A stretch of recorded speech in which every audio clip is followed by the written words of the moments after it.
আমি একজন মানুষ, আমার স্বার্থে আঘাত লাগছে বা আমার খারাপ লাগছে, কিন্তু হ্যাঁ আমি অপর মানুষকে এত ইজিলি জাজ করতে পারি না। নিজে ভালো থাকলাম, অন্যজন ভালো থাকলো কিনা আমি সেটা কমপ্লিটলি অগ্রাহ্য করে গেলাম সেটা নয়। সকলের কথা মাথায় রাখাটা খুব গুরুত্বপূর্ণ। জন্য জাজ করাটা আমার মনে হয় না ঠিক। তার জায়গায় নিজেকে ফেলে তার পরিস্থিতি সেটা বোঝা, জানা, চেষ্টা করা বা ইচ্ছে রাখাটাও খুব ইম্পর্টেন্ট। নতুন ডিরেক্টরসরা, প্রডিউসার্সরা, নতুন অভিনেতা অভিনেত্রীরা কাজ করার সুযোগ পাক, সেটা কাজের সংখ্যা বাড়লেই হবে। সো এরকমভাবেই আমরা প্রত্যেকটা সময়ের সাথে সাথে আমাদের ইন্ডাস্ট্রিও ইভলভ করতে থেকেছে এবং যাতে নিজের মতন থাকতে পারে। ওই আবারও বলবো আর কি, কে কি বললো সেসব কিছু গ্রাহ্য না করে নিজের সাথে যাতে অ্যাটিউন থাকতে পারে এবং নিজের মতন কাজ করার সাহস রাখে। আমার কিছু খারাপ লাগতেই পারে, সেখান থেকে আমি নিজেকে সরিয়ে নিতে পারি। আমি তো ছোটবেলা থেকেই জানি আমি তার কাটা, মানে তার লুজ ছিল, স্ক্রু লুজ যেটাকে আগে বলতো। তারপর বুঝে গেছি যে হ্যাঁ কমপ্লিটলি তার কাটা। এবং যবে থেকে এটা আমি বুঝে গেছি তবে থেকে আমি লাইফ বেটার এনজয় করি। তার কারণ হ্যাঁ আমার কাছে পৃথিবী যে যাই বলুক না কেন, আমার নিজের ভালো থাকা, নিজের কাছে যেগুলো খুশি সেগুলোর মাথায় রাখা, অ্যাওয়্যার থাকা, অ্যাটিউন থাকা খুব খুব গুরুত্বপূর্ণ। এবং আমার মনে হয় ক্রিয়েটিভ কাজের জন্য, স্পেশালি যে কোনো কাজের জন্য, ভালো থাকার জন্য তো বটেই, ক্রিয়েটিভ কাজের জন্য এই হালকা তার কাটা ব্যাপারটা থাকা খুব দরকার। একদম শূন্য থেকে কিছু একটা গড়ে তোলা, সেটা তার কাটা না হলে পসিবল হয় না। সেই জিএসটা থাকতে হবে, সেই প্যাশনটা থাকতে হবে। এবং ভীষণ ভালো লাগছে এই এন্টায়ার তার কাটা যে টিম, জি5 এর যে নতুন সিরিজ আসতে চলেছে 12ই জুন থেকে, তার কাটা, সেই এন্টায়ার টিমটাই তার কাটা।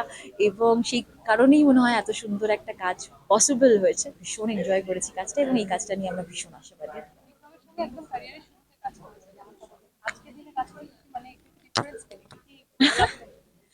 Yes, of course. অনেক আগে একটা কাজ করেছিলাম এবং তারপর মৃগয়া আমরা একসাথে করি।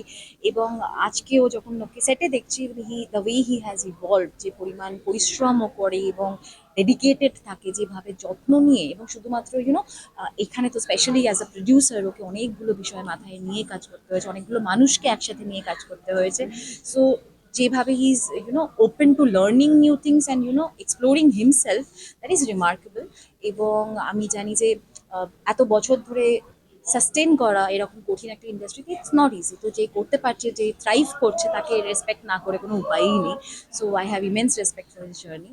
এবং ভীষণ ভালো লেগেছে প্রডিউসার হিসেবে এত ইন্টারেস্টিং একটা কাজ, এত বড় একটা রিস্ক, সেটার জন্য অনেক অনেক শুভেচ্ছা।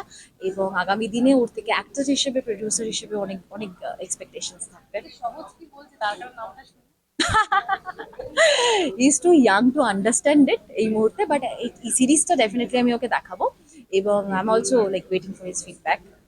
কি চাইবে সহজ কি মানে একটু সিরিয়াস হবে তার কাটা হোক যত বড়। আমি তো প্রত্যেকদিন প্রে করি যেন তার কাটাই হয়, আমার থেকেও বেশি তার কাটা হোক, আমাদের সকলের থেকে বেশি তার কাটা হোক।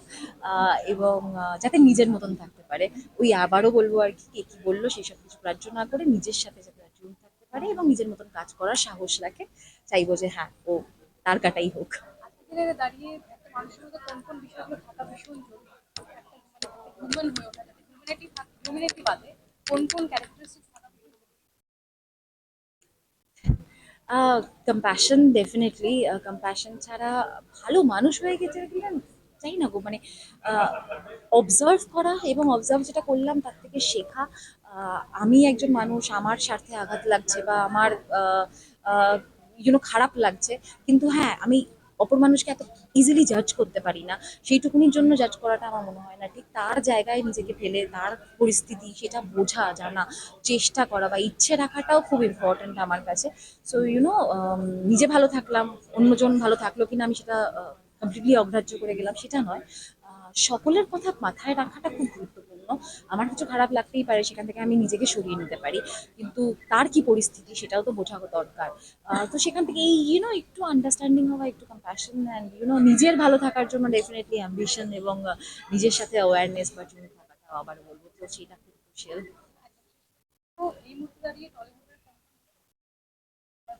সবার জন্য মানে সাজেস্ট যেহেতু একটা বদল এসেছে এটা চাইবো অনেক ভালো ভালো কাজ হোক, নতুন ডিরেক্টরসরা, প্রডিউসার্সরা, নতুন অভিনেতা অভিনেত্রীরা কাজ করার সুযোগ পাক, সেটা কাজের সংখ্যা বাড়লেই হবে। সো এরকমভাবেই আমরা প্রত্যেকটা সময়ের সাথে সাথে আমাদের ইন্ডাস্ট্রিও ইভলভ করতে থেকেছে। সো সেখানে চাইবো যে এখানেও একটা দারুণ ইভলভ হোক, নতুন কাজ হোক, ভালো কোয়ালিটির কাজ হোক এবং আমরা সকলে হ্যাপি কাজ করতে পারি। এবং যিনি মাফিয়া রাজ চালাতেন তিনি এখন তার বিরুদ্ধে সে কিছু বলতে চাই। এই মুহূর্তে আমার কাছে মাফিয়া বললেই মনে পড়ছে Dodo, that is Young Chan.